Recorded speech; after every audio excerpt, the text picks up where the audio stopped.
La politique étrangère de la France vis-à-vis de la politique étrangère de l'Union européenne, c'est souvent caractérisé par des tensions entre deux concepts principaux. Le premier, c'est voir l'Union européenne comme un multiplicateur de puissance, c'est-à-dire utiliser l'Union européenne pour relayer des messages français à l'international, pour amplifier des positions françaises, une sorte de levier d'influence.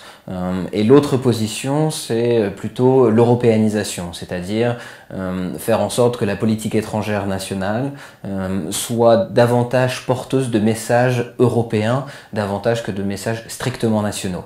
Et donc on a vu pendant très longtemps une tension entre ces deux conceptions qui ont dominé les débats en France. Ce qui aujourd'hui est assez dépassé en réalité, parce que ces débats ont une certaine pertinence à partir du moment où la politique étrangère de l'Union européenne n'était pas très institutionnalisée. Depuis le traité de Lisbonne, il y a différentes structures qui ont été créées, notamment le Service européen pour l'action extérieure, mais également la haute représentante pour la politique étrangère et de sécurité, qui ont véritablement modifié le paysage institutionnel et de fait modifié le processus de prise de décision et le processus politique au niveau européen. Donc aujourd'hui, on est plus dans une logique de complémentarité, de non-concurrence entre la politique étrangère de la France et la politique étrangère de l'Union européenne, de telle sorte que la politique étrangère française peut alimenter la politique étrangère européenne et vice-versa. La politique étrangère européenne peut alimenter ou appuyer la politique étrangère française. Et donc on est véritablement dans une nouvelle dynamique qui a encore du mal à se mettre en place parce qu'elle est nouvelle et parce que la France fait partie des rares pays européens qui ont encore une politique étrangère très forte, marquée à la fois par un outil diplomatique extrêmement large, mais également un outil militaire prépondérant que la France n'hésite pas à utiliser.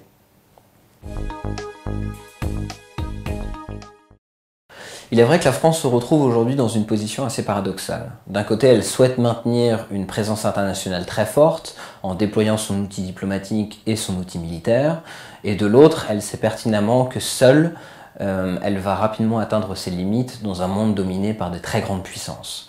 Donc elle a besoin de s'appuyer sur une Union européenne forte. Ce qui n'est pas évident pour la France parce qu'encore une fois, elle a une tradition diplomatique nationale extrêmement forte, et donc s'appuyer sur un outil en quelque sorte extérieur n'est pas aisé. Et ça nécessite 4 adaptations. La première est assez simple, et la France le fait déjà très bien, c'est de bien utiliser les outils communautaires, que ce soit des outils techniques, d'aide au développement, d'aide financière, d'appui technique, mais également des outils plus politiques, notamment avec les institutions européennes. Ça, la France le fait déjà bien, elle pourrait mieux le faire encore, mais surtout ce qu'elle doit faire, c'est proposer de nouveaux instruments. Ce qu'elle fait déjà en partie. Le deuxième élément d'adaptation, c'est concernant la rhétorique.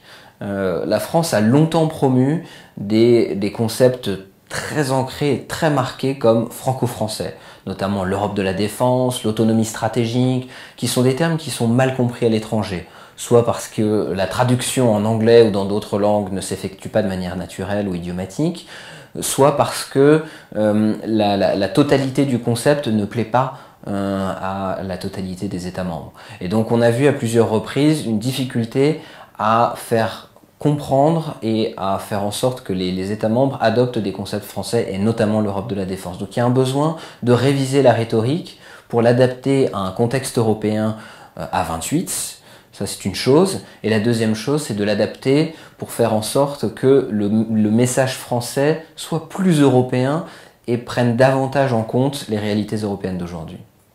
La troisième adaptation concerne les alliances. La France, notamment au sein de l'Union européenne, est très portée à un rapprochement quasi systématique avec l'Allemagne, en politique étrangère comme dans à peu près tous les autres domaines.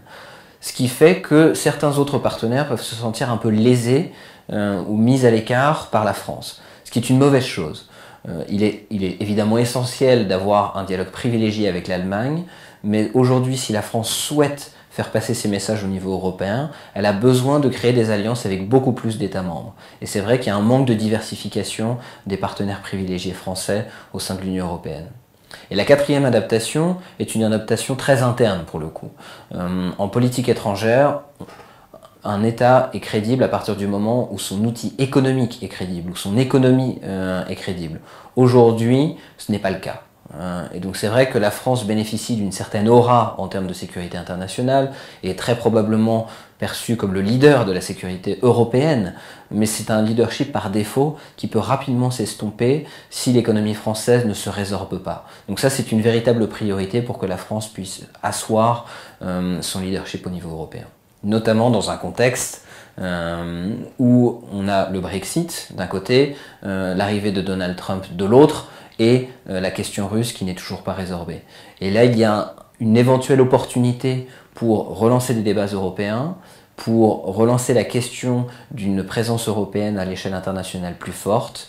Et ça, a priori, seule la France est capable de le faire de manière constante et de véritablement peser dans les débats.